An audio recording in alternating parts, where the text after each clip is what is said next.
Zahra, bagaimana kabar kamu hari ini? Sore Ibu, kabar saya hari ini kurang baik Bu. Saya lihat dari cara duduk kamu, sepertinya kamu lagi ngerasa gak nyaman. Kenapa, Zahra? Soalnya semalam itu saya berantem sama ayah dan ibu. Soalnya kan saya mau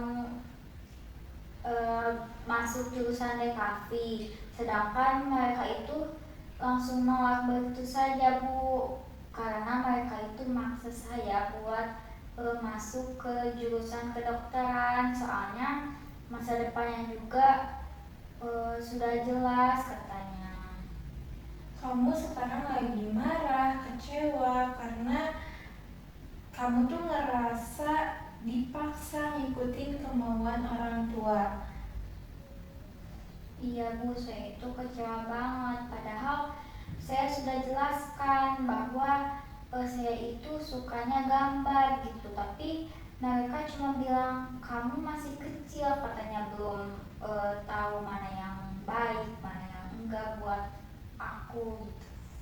Saya paham di satu sisi kamu semangat banget pengen ngikutin hobi dan bakat kamu.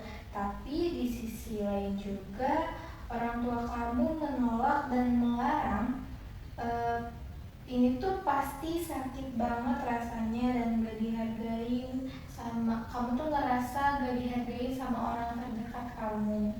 Iya Bu, saya itu takutnya itu kalau misalkan saya nurut kata mereka, nanti saya takut menyesal seumur hidup gitu dan gak senang dalam menjalani kuliah itu.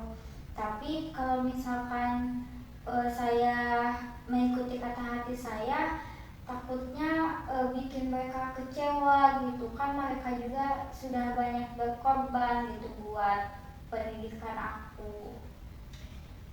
Kamu takut menyesal dan takut mengecewakan orang tua. Ini tuh jadi beban pikiran yang berat buat kamu. Nah, wajar kalau kamu jadi bingung dan cemas. Rasanya tuh seperti ditarik dari kanan dan dari kiri.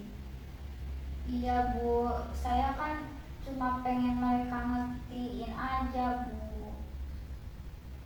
Intinya kamu itu ingin dimengerti dan diakui orang tua kamu.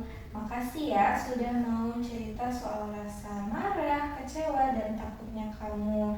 Sekarang kita coba pikirkan bareng-bareng cara ngomong yang paling pas supaya keinginan kamu dan kekhawatiran orang tua kamu bisa ketemu jalan tengahnya. Gimana caranya Bu? Soalnya setiap saya coba kasih penjelasan soal DKV, mereka itu langsung motong perkataan aku gitu dan langsung bahas biaya kuliah kedokteran yang mahal atau gengsi kalau saya jadi desainer. Mereka anggap itu nggak ada masa depan begitu Bu. Baik, kita identifikasi dulu kekhawatiran utama orang tua kamu.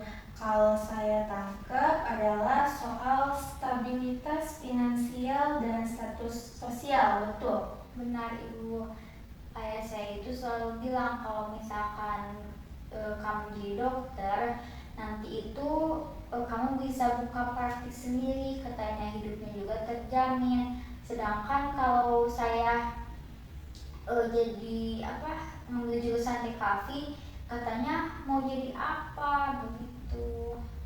Baik, kita pegang poin itu supaya obrolan kamu tuh didengar. Kamu harus menjawab kekhawatiran mereka dengan fakta dan data. Coba bayangkan jika kamu jadi konsultan karir untuk diri kamu sendiri, apa yang akan kamu tunjukkan kepada ayah dan ibu? Maksud Ibu, saya harus cari bukti kalau lulusan DKV itu juga bisa sukses dan kaya. Betul, misalnya kamu bisa mencari data tentang berapa gaji rata-rata DKV, lalu tunjukkan contoh orang sukses yang berawal dari jurusan DKV ini, dan juga jelaskan spesifik apa yang akan kamu lakukan. Bukan cuma bilang saya suka gambar, tapi kamu akan fokus di desain itu, karena itu tuh bidang yang sangat dibutuhkan perusahaan teknologi saat ini. Oh, saya belum pernah coba cara itu, Bu. Tapi selama ini saya itu cuma debat soal passion aja, Bu. Saya bisa tunjukin portofolio teman saya yang sudah dapat kerjaan freelance desain logo, Bu.